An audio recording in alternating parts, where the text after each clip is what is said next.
El romanticismo es una revolución artística, política, social e ideológica de gran importancia que fue germen de muchos principios considerados hoy fundamentales e irrenunciables: la libertad, el individualismo, la democracia o el nacionalismo. El movimiento nace en Alemania e Inglaterra y se extiende por Europa durante la primera mitad del siglo XIX. A España llega con cierto retraso, desarrollándose en el segundo tercio de este siglo, cuando inicia su decadencia ya en otros países. El romanticismo supone la ruptura con la tradición y el orden anterior, cuyos valores culturales o sociales son abolidos en nombre de una libertad auténtica. Se proyecta en todas las artes y constituye la esencia de la modernidad. Proclama una actitud ante la vida que exalta el yo frente a cualquier otro valor o precepto, y ese individualismo exige una libertad sin límites. El movimiento romántico hereda los principios de la Ilustración, que completa, adapta y supera. La Ilustración, en su camino hacia la felicidad, concede al hombre el poder de dominar la ciencia y conquistar la naturaleza para conseguir tal sueño, pero impone límites al conocimiento, la racionalidad, y desdeña a aquello que los sentidos no pueden explicar.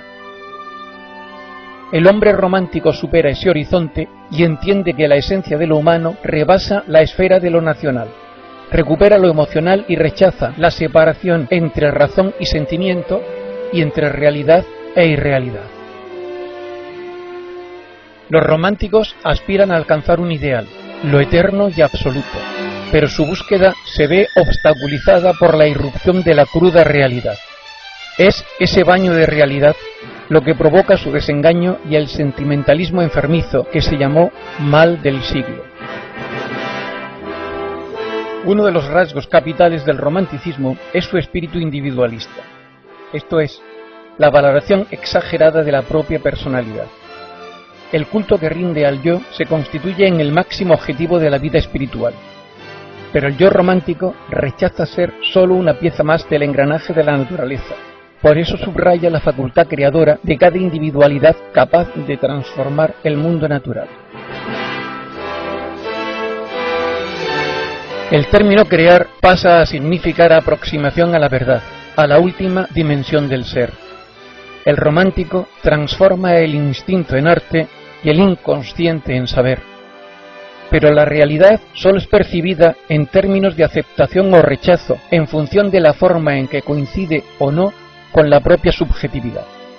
El individuo, arrastrado por las imágenes que él mismo ha creado en su interior, descubre que la realidad no responde a sus ilusiones y se rebela violentamente contra todas las normas morales, sociales, políticas o religiosas que provocan esa disfunción.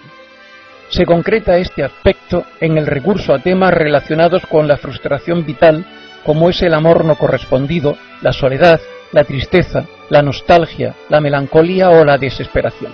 Cuestiones que se resuelven a menudo en manifestaciones y actitudes de rebeldía frente a la sociedad burguesa, que califica de mediocre e insensible, exaltando y embelleciendo aquellos de sus componentes que son consecuencia de la maldad social, esto es, sujetos marginales o cuestionables, como son los mendigos, los delincuentes o los piratas.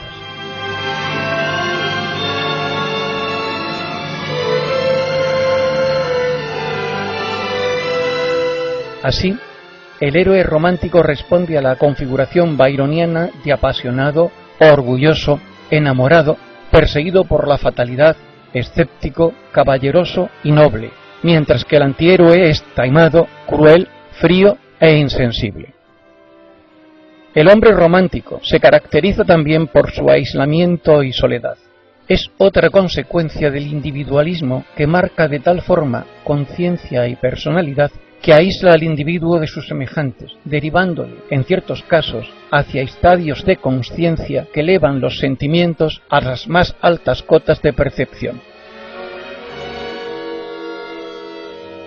La desgracia, la felicidad o infelicidad que siente quien las manifiesta son las mayores que puede experimentar cualquier ser humano. Esta es la razón por la cual el yo del artista pasa a ocupar el primer plano de la creación. El individualismo romántico se encuentra en el origen de otros aspectos que también caracterizan al movimiento. La protesta contra las trabas que cohíben su espíritu deriva en el ansia de libertad que refleja en cualquier manifestación artística, social, política o económica que emprende.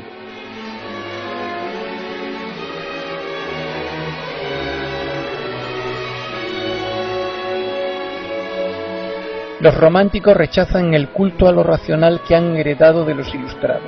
Conceden prioridad absoluta a las emociones, los sueños o las fantasías y aceptan como fuente de conocimiento a la intuición, la imaginación y el instinto. La fuerza de la pasión supera, en definitiva, a la fuerza de la razón. Sus temas preferidos están relacionados con lo sobrenatural, la magia y el misterio que proporciona una vía de escape de la realidad actual y local que incomoda al artista. Les permite evadirse a remotos tiempos pasados y a lejanos escenarios de Oriente cargados de detalles imaginarios y de personajes misteriosos. Los cuentos de Andersen, de los hermanos Grimm o de Hoffmann son un claro paradigma de ello. Buscan desesperadamente la perfección absoluta, pero son víctimas del destino y de la naturaleza, que no justifican jamás sus actos. De ahí los anhelos insatisfechos que derivan en su frustración e infelicidad.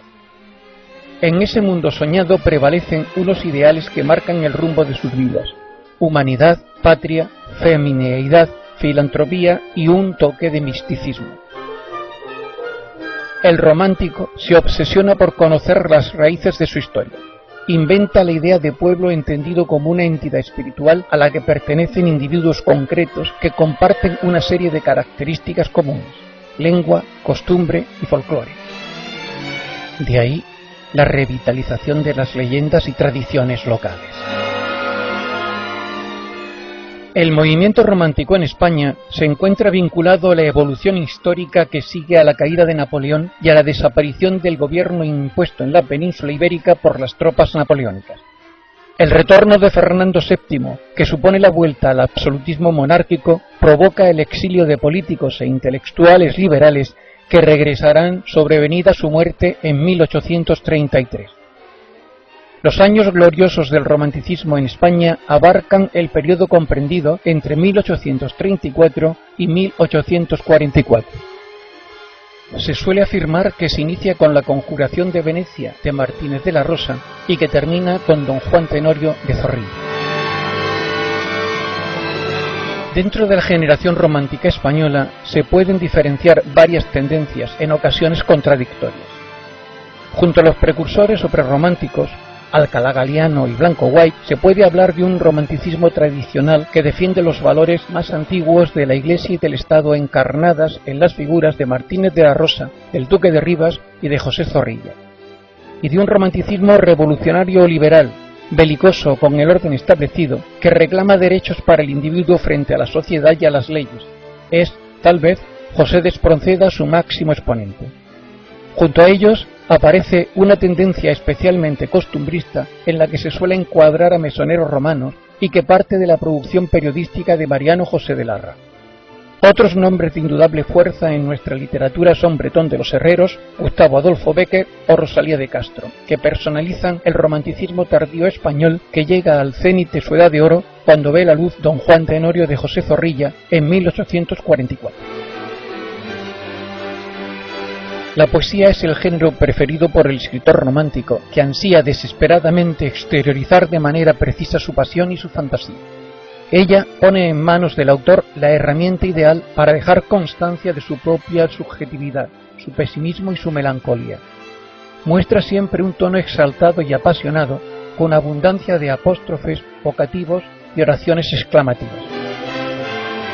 Dentro de la prosa desarrollan la novela histórica y la leyenda para recrear el mundo del pasado, especialmente el de la Edad Media. Tienen como modelo el autor inglés Walter Scott. Los artículos de costumbre construidos como relatos breves muestran las formas de vida del pueblo en un estilo donde predomina lo descriptivo y lo anecdótico. Los argumentos teatrales están llenos de amores imposibles que concluyen en duelos. El héroe choca contra la estructura social conservadora y lucha por su propia felicidad. Los personajes son siempre seres misteriosos y marginales. Desatienden las unidades clásicas de tiempo, lugar y acción. No hay separación tampoco entre tragedia y comedia, y se utiliza el verso solo o en combinación con el diálogo en prosa. El movimiento romántico como tal desapareció con el siglo XIX, pero muchas actitudes románticas siguen estando vigentes, aunque la connotación del término romántico haya evolucionado. El deseo de libertad individual conduce la actividad humana en todas sus manifestaciones sociales, culturales o económicas, alcanzando incluso a la palabra, a la religión y a la educación. La libertad de expresión es hoy una bandera irrenunciable, como lo es la libertad de pensamiento, de culto o de educación.